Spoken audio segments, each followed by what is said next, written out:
Today's episode is all about how to streamline your booking process. It can be incredibly overwhelming and time consuming and messy, but I promise you, it doesn't have to be this hard.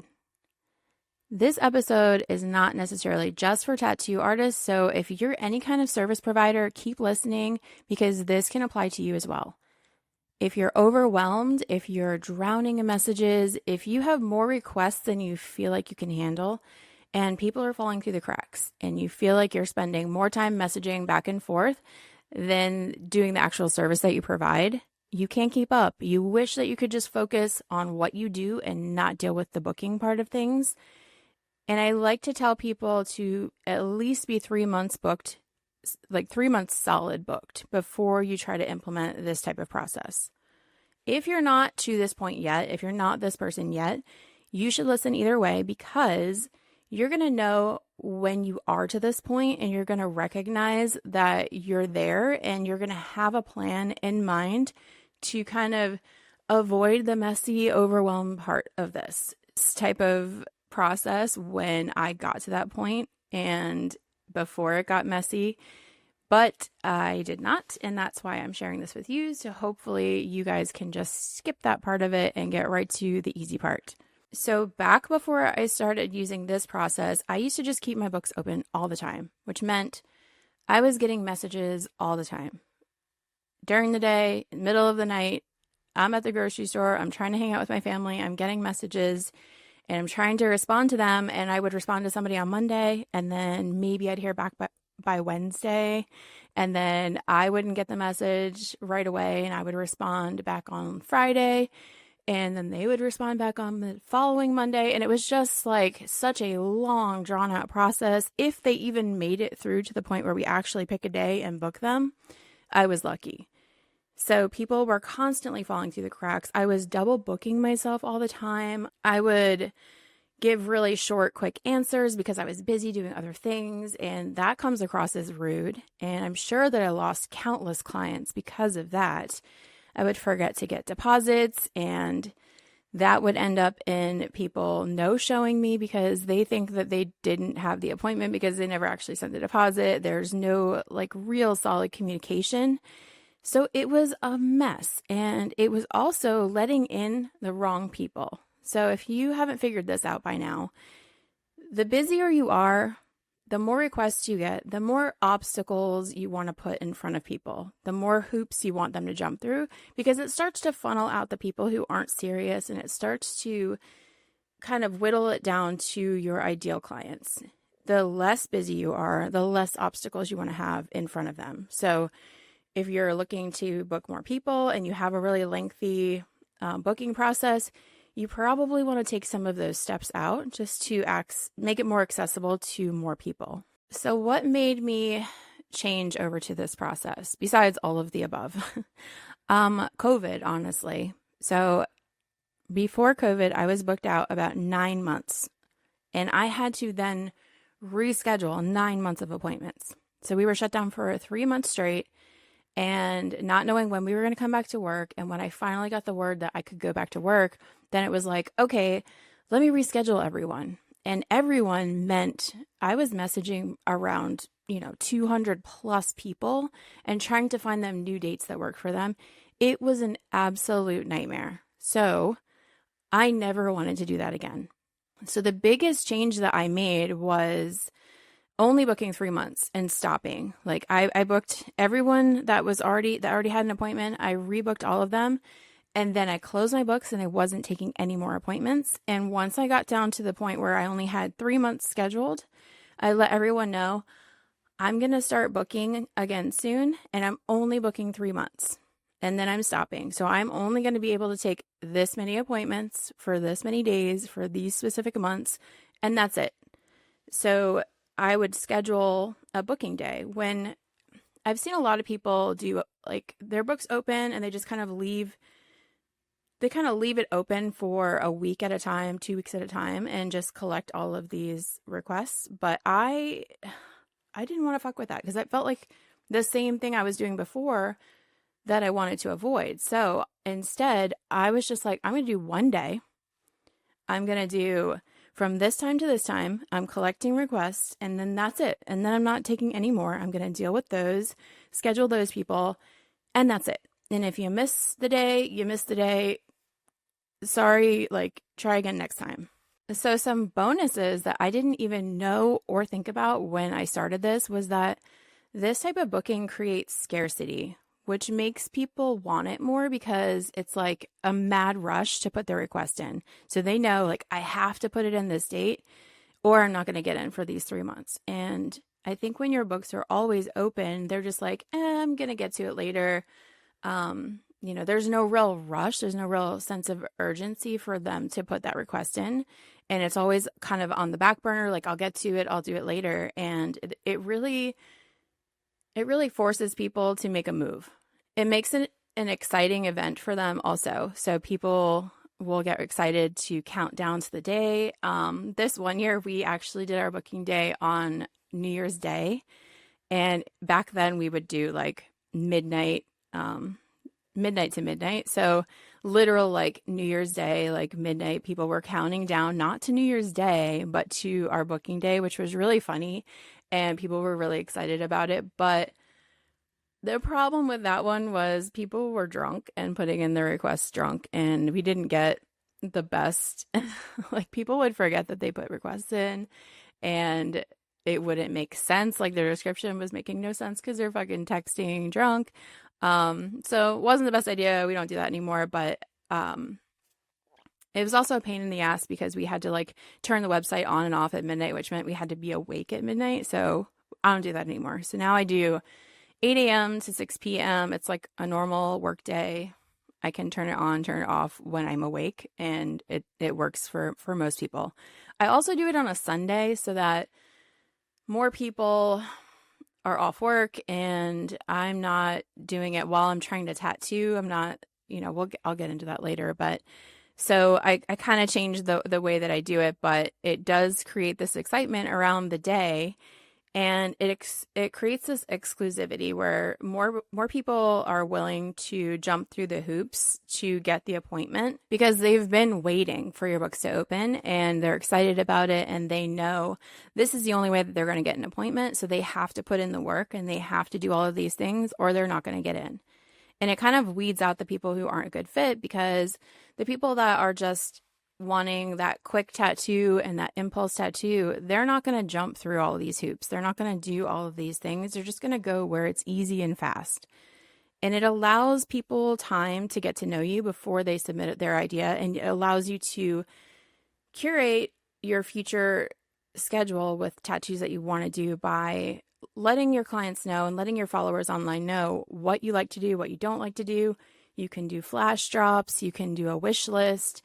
So people, once they're putting in their requests or putting in requests for things that you actually want to do. Before I get too deep into this, I want to make this episode more of a workshop than me just like babbling at you. So I do want to mention that I have a whole workbook to go along with today's episode. So if you pause right here and go to boundbyart.com/booking guide, you can download my online booking guide for free. It includes this entire step-by-step process that I'm about to teach you and some super helpful templates that you can use exactly as they are, or you can tweak them to fit your own needs. Again, just go to boundbyart.com/booking guide to download that. And I'm not in any way claiming that this is the best way to do appointments. I'm sure there's others out there that are doing it way differently, and that's working for them. This is not the only solution. This is just my solution and what works best for me. So if I can spare you any of the suffering that I've had to endure my entire career over booking appointments, I'd really like to do that for you. I've been doing this for 21 years now, so I've changed a lot of the ways that I do things along the way, and I may even change some in the future. I'm always fine-tuning and improving on things, so I can almost guarantee that. But I'm also always updating the booking guide, so no matter if you're downloading this now or way in the future of when this is created, the booking guide will still have my most up-to-date information for you. So what does my booking process look like currently? I'm going to take you through step by step on how I'm handling everything. So step one is getting everything set up first. So first of all, I have a website, a landing page. Do you need one?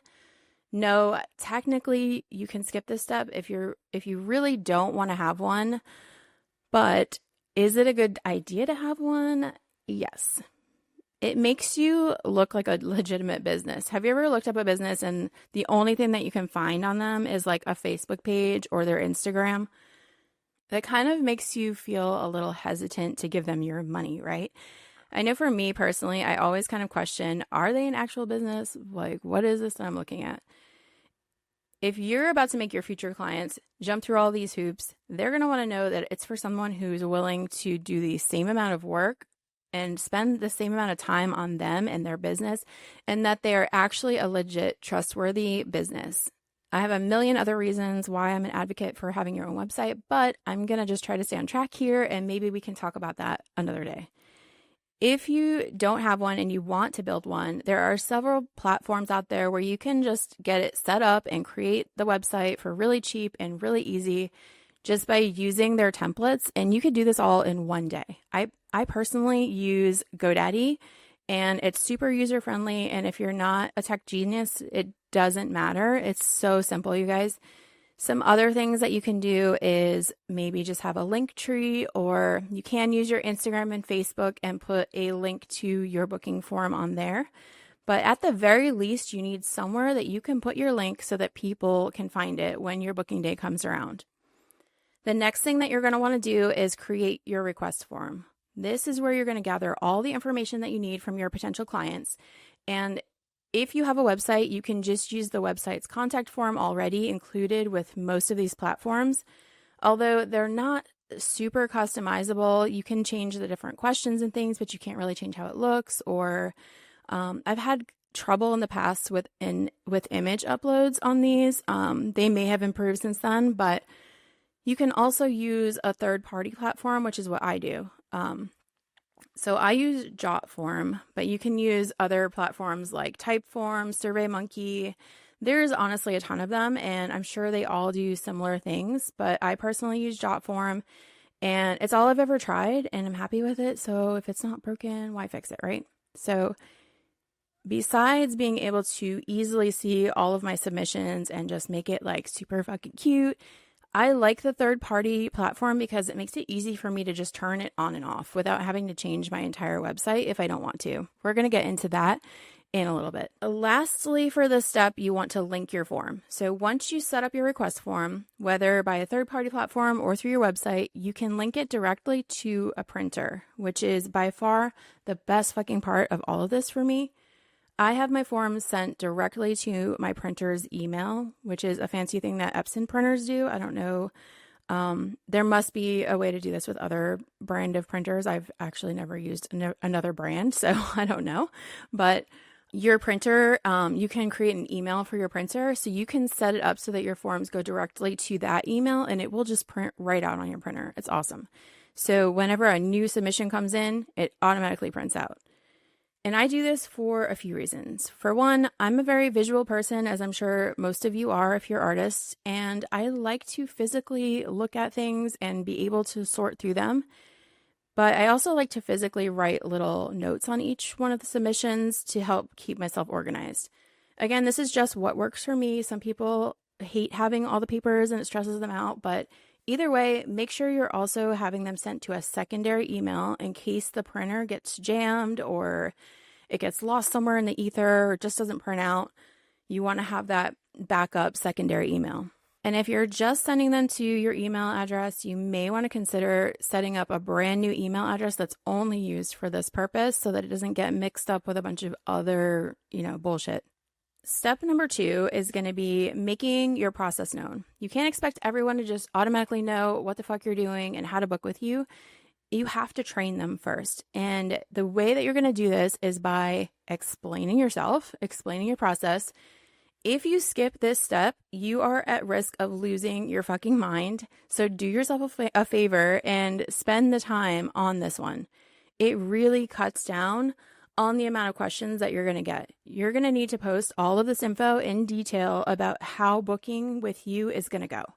And this means social media posts, videos, stories, highlights, community groups, literally everywhere, emails. If you have an email list, this is what it's for. Send out several emails leading up to your booking day, explaining how the process works. Tell them in detail what to expect, how to do it, and that way there's no surprises for them. If you have a website, make sure all your info is clearly stated there on what's going to happen, when booking day is. You can put a nice countdown on there so people can check back and see, oh, okay, 5 more days till booking day. And that it keeps reminding them to set an alarm or set a reminder or what have you.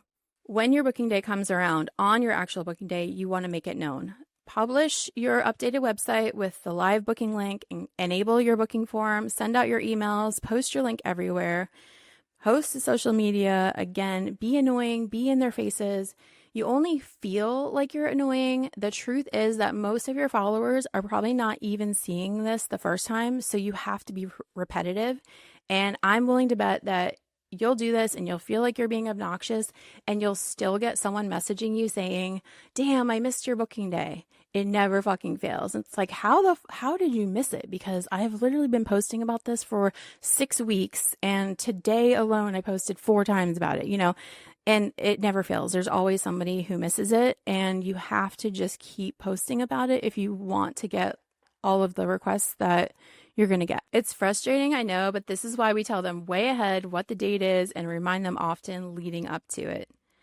I also like to, during booking day, give updates throughout the day, like, oh my God, I'm getting so many cool requests. Like, thank you for your requests so far, you guys. Like, here's my stack. And I like to physically show, like, oh my God, I got all these requests. So then people who are like maybe they set a reminder and they snoozed it and they're going to get to it later and they forgot. They're like, oh shit, I have to put in my request. Like, oh my God, she's got all those requests already. I have to get mine in or she's not going to pick me. So I like to keep updating throughout the day, like in my stories. So the next thing that you're going to do is you're going to start sorting through your requests. So as the requests come in, I'm kind of sorting them into piles of yes, no, maybe. If you aren't working with physical papers, you might want to create folders in your email box for sorting. But the longer I do this, the smaller my no pile gets. And it's because people know what I like to do and what I don't like to do. I'm very upfront about this. I'm very vocal about this on my posts, which is good and bad. So having less in the no pile means that there's less people I have to give bad news to, because I do like to respond to every request, even if it's a no. But having more in the yes pile usually means that I still have to turn down some projects that I actually want to do. And that's a bummer because there just isn't enough time for all of them. It's a good problem to have, but it can be tough to decide. So my hope for you is by learning my booking process that you'll start to be able to curate your schedule towards doing only projects that you're excited about and that you really want to do. This will take more than just changing your booking process, but it's really a great place to start. Because of this, I usually want to wait until the form is closed before I start reaching out to people. Unless there's something in there that's like, oh, fuck yes, I really want to do this.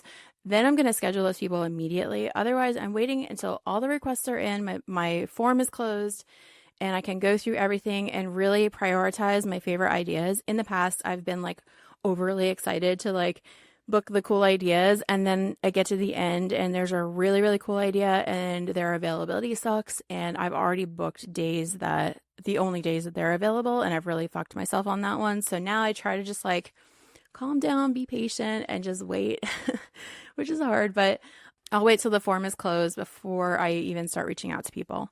And usually I try to start the following day, but if I'm really excited or like I have stuff to do the following day, I might start messaging people that night, especially if there's things that I'm like super stoked on. The great thing about having the forms printed out is I can write notes on each one to kind of speed up the process. Some of the most important notes I make are an estimate of how long it's going to take me. I circle key points that I might need to consider about the idea, like are they working in an area that has other tattoos, or is it a cover up, or is there size restrictions or anything like that. I want to make sure that I'm noting all of those things.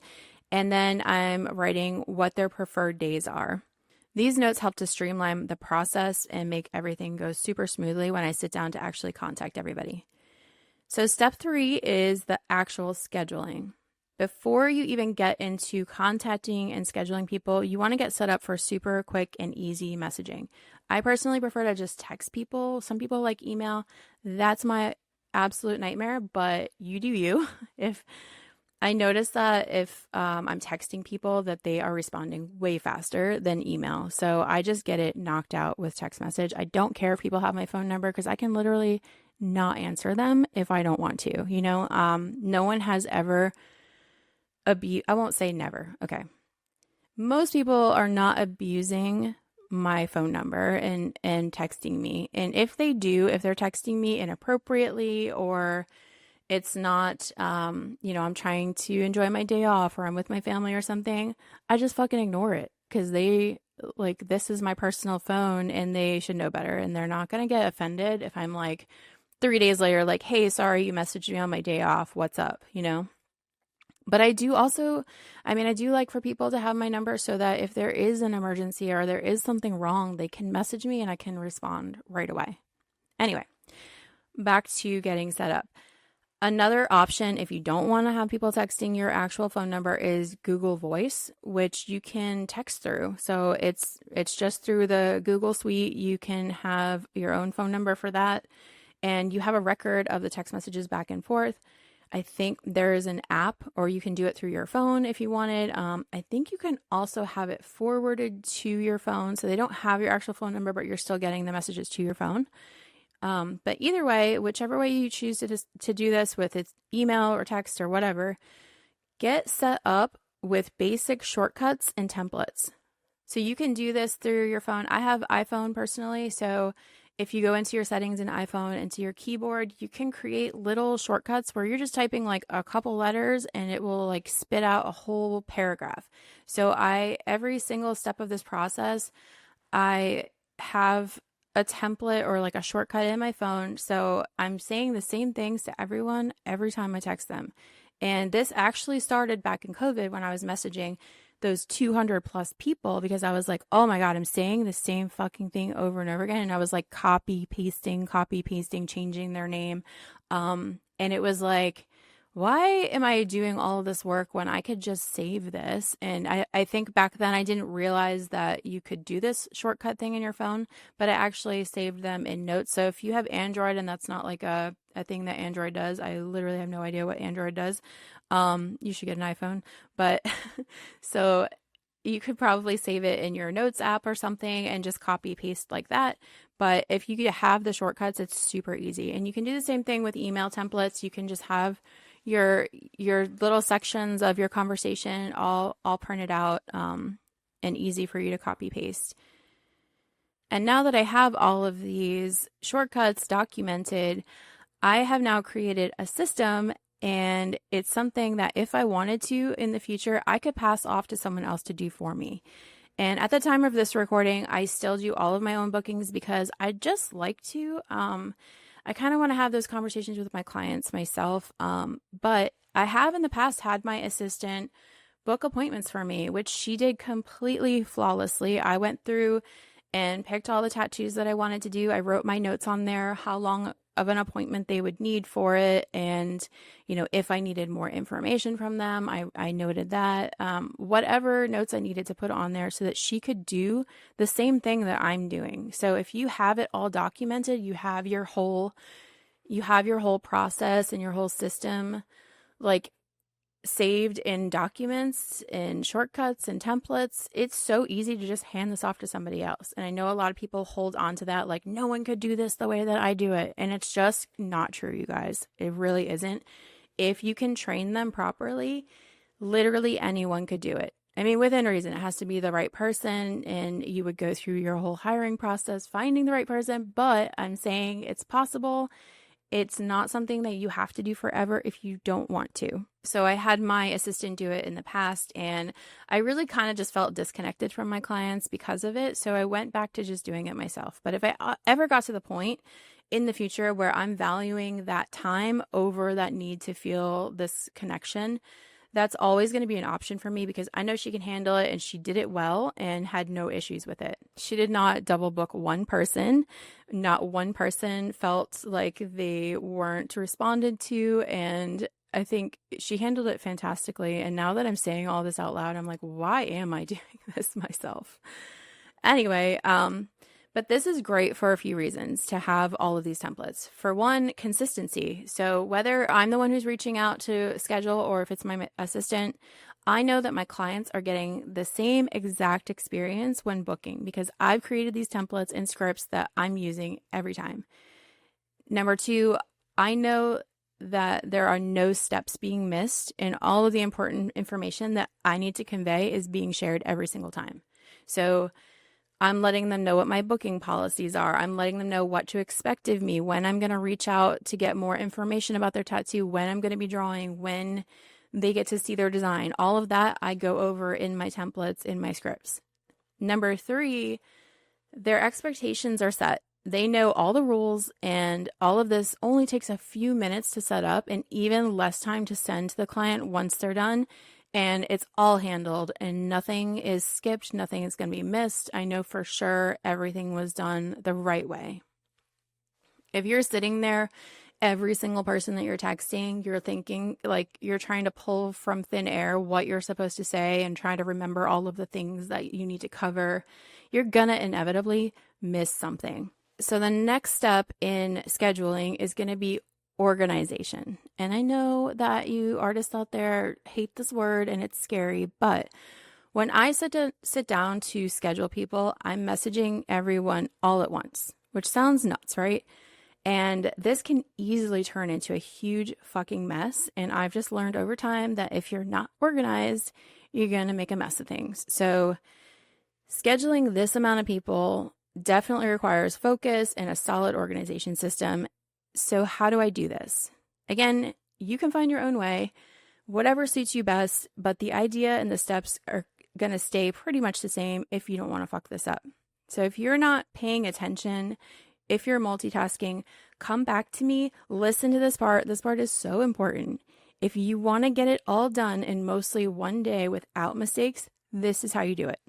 So I rapid fire text. I will send out 10 to 20 texts all in a row with their prospective dates and times. My first message is letting them know I love their idea, and then I give them a date and time because my form was so efficient and so informative that I know exactly which days and times they're available, and I can tell them my first available date that works for them with what they said.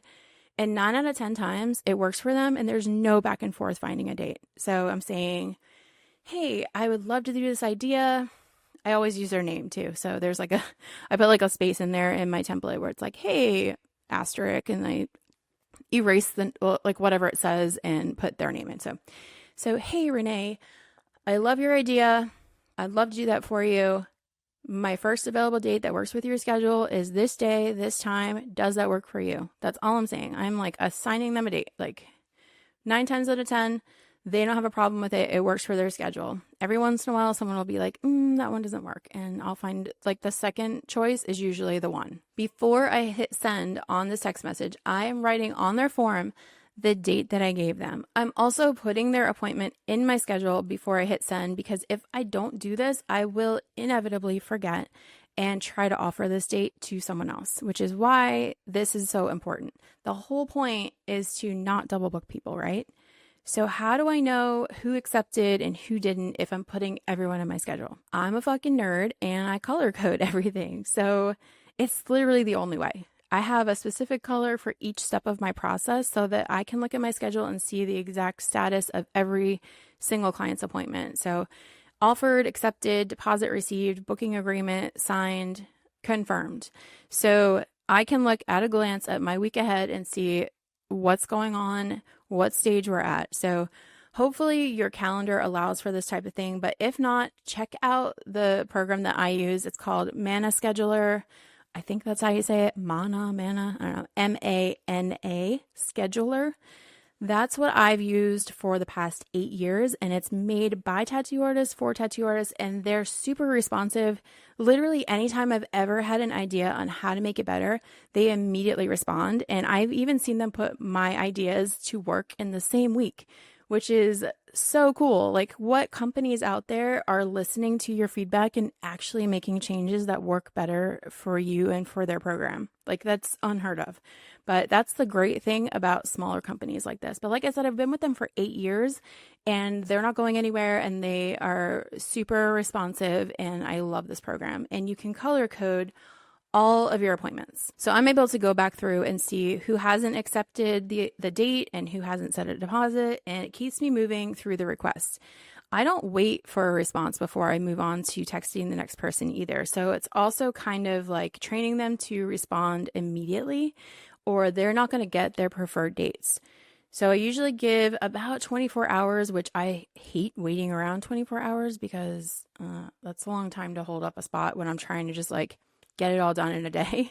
But I give them about a day to respond because some people work nights or whatever. 24 hours, if they haven't even texted me back, I take them off and I offer that date to somebody else. If they respond after that point, then they just get whatever is left over. And if I'm already finished booking the 3 months, I just have to let them know, like, I'm all booked up now. Sorry, I didn't hear back from you. And I can put them on my cancel list, or I can let them know when my next booking day is, which, by the way, you should always know what your next booking day is going to be. You don't want to leave anyone with a dead end. So if I'm booking out 3 months, so say I'm booked through the end of June, I want to do my booking day the beginning of June. This is just how I do it. You could do earlier than that, whatever. But I like to be at least a month out from what I'm booking. So my next booking day for real life right now, June 8th. And so June 8th, I'm booking July, August, September. So before June 8th, I need to pick my new booking day, which is going to be somewhere at the beginning of September. So I have to pick like a Sunday. So I'll have that next date in mind. So after June 8th, or actually on June 8th, whenever I go through and schedule everybody, anyone that's left over that I really want to do their tattoo but just ran out of time, I can say, hey, my next booking day is this date. Anyone who missed booking day, it's going to say immediately on the website, we're going to post it everywhere, like, sorry you missed booking day, the next one is September, blah, blah, blah. So always have that in mind. Don't leave any dead ends. So speaking of the aftermath and going through all of the leftovers, on the request form, I'm asking if the client is open to another artist taking on their project if I'm not able to, or it's not something that is aligned with what I'm currently working on. So if they marked that they are okay with another artist taking it on and my coworkers aren't booked or they're taking appointments, I'm going to pass this along to the artist who's most closely matched with the style or the idea. Or I'm going to see if we have any future guest artists that are coming up that would be perfect for the idea, and I'm going to pass it along to them. If it's a yes and I ran out of time, I'm just going to tell them that. If it's a no, I let them know. I don't like to leave people hanging, and I always try to respond, even if it's bad news. And it's so hard to tell somebody that you don't like their idea or it's not going to work, but I think that being honest and educating people is really important, because imagine that was you. And you put in a request, you're really excited, you really want to get tattooed by this person, and you just never hear anything. You don't get a yes, you don't get a no, you don't get a reason, you just get nothing. And it feels shitty. It feels really shitty. I can tell you from experience. Not a great feeling. I want to know, what can I do next time to get the appointment? Like, what did I miss? Like, why is this idea not one that you're taking? Or whatever the reason, just tell me so that I can change my idea or think of something else or whatever, so that I can get in next time. Me personally, like, I don't get my feelings hurt very easily. So that to me is just feedback that I'm going to use to get what I want later. Maybe some people will get their feelings hurt, but it is what it is. But I think it's always better to communicate than to just fucking ghost somebody. So I'm letting them know why I'm not taking the idea in the nicest way possible. And if I can refer them to someone else who does that style, like say it's somebody who wants, like, I don't know, like black work sleeve. Like, no one at our shop really does that. But I have friends who do. And I have friends that are like within a couple hours of our area that do that stuff. And I'm going to say, hey, this isn't what I do, but My buddy loves this shit. Like, he lives for this, and you should go see him. He's going to do a great job on this. I'm never ever referring them to someone who would do a bad job, because they're going to remember if you send them somewhere and they get a good tattoo, and they're also going to remember if you send them somewhere and they get a bad tattoo. And they're going to be like, that bitch sent me to someone who fucked me up. It's her fault. They might not even blame the tattoo artist who did it. They'll blame me. So you want to make sure that even if you're not the person giving them the tattoo and it's not anyone in your shop, at least take care of them. Make sure they're going to someone who is going to do a good job. And if it's something that's just not tattooable, take the time to educate them. Like, hey, this isn't a tattooable image, and here's why. And here's some suggestions on how you can make this better so that it is tattooable. Or here's some ideas for a similar idea that will work as a tattoo. So think about this, get some ideas together, like based off of this information, and we'll see you next booking day. People are generally understanding and appreciate the human interaction and the explanation. And I rarely have anyone get angry with me for turning them down. Like, I think since I've been doing this process, I think I've maybe had 2 people upset with me, and it's like, okay, well, maybe this wasn't a good fit to begin with if you're getting this upset because I'm not doing your tattoo. But also, I'm going to rant for 1 second here. It does not make sense to me for someone to get angry if it's not something that you want to do or excited about. Like, I don't want someone to do my tattoo if the whole time they're sitting there thinking, I fucking hate this. This is bullshit. I don't want to be doing this. Like, they want to be somewhere else. They fucking hate you, hate your idea. They hate their job in that moment. I don't want someone tattooing me with that mindset ever. So for someone to get mad that I'm not just doing it anyway, even though I hate it, just blows my mind.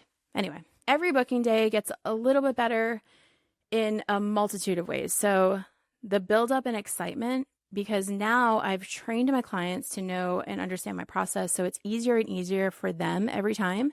So they're telling their friends, and they're, whoever they're referring to me, they're saying, you should go to Missi, but here's how she does her booking. You're going to have to wait for booking day. So mark this down. And like, they'll share with their friends and whoever they're referring, because for us, word of mouth is like our number one way that we're getting clients. They're sharing with them my booking process. So I don't even have to train these new people because my clients are doing it for me. So I've trained all of these potential clients to have accurate expectations of my process. And my questions on the intake form are also getting more and more efficient, which cuts out even more of the back and forth. So I've learned which questions I'm constantly asking.